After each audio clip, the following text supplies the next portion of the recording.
The book is Walk Like an Egyptian. Corinne, I want to ask you, you have used positive affirmations to write your book. What phrases do you find helpful?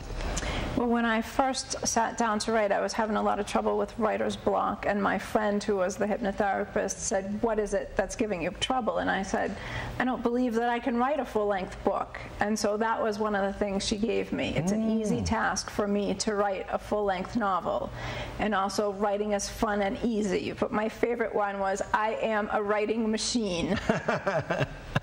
You also are a coach. You will coach people in writing techniques? Yes, at whatever level they're at, if they're just a beginner or if they have an idea for a book, they can come to me, and we'll figure out, what works for them and how to develop their talent. It's one of my favorite things to do, to watch someone grow as a writer. Do you work from a storyboard? Do you outline it? Does one chapter take you to the next? Everybody has a different method. For me personally, I don't use an outline. My first book, I created the whole outline, and halfway through, I threw it away because I realized that for me, it was a big, huge act of faith. I know, you're going to tell. You know what? Next. You threw it away because you're going to tell me your characters started to tell you what they wanted to say. Every writer tells us that. Your characters take on a life, don't they? It's true. It's true. And for me, I heard. It is. I heard what they were saying. So Yeah. That is just amazing. That is so hard for me to comprehend. And I don't know, over the years, I don't know how many authors I've had tell me that. Yeah, it's just a matter of getting your personality out of the way and just being open to listen to whatever flows through you. I think I read in Deepak Chopra's How to Know God that every story exists in its entirety in the universe. And when I read that, it was like, oh, he said, all you have to do is listen and jot it down. And for me, that took all the pressure off. I'm not writing anymore. I'm just listening. I can hear the characters of your first book. Corinne, throw that outline away because it's not working. It's not working. You have a positive attitude all the time, because you said positive affirmations. So is positive attitude very important to you? It is very important, and it's also about your beliefs. If I didn't believe I could write that book, then I wouldn't have been able to do it. So, but yeah, being positive all the time. So some of the beliefs at first kept you away from the page. It kept the page white and blank for you because you were blocking it. Right. So if you think about, an empty stack of copy paper that's 500 pages, that's what you have to fill. If you think about that, that's overwhelming. But if you think about writing one page at a time, or even one paragraph at a time, you can get through it. Do you write like 16 hours at a time, 3 hours? Do you have a cup of coffee? In the middle of the night? When's your best time? When do you write?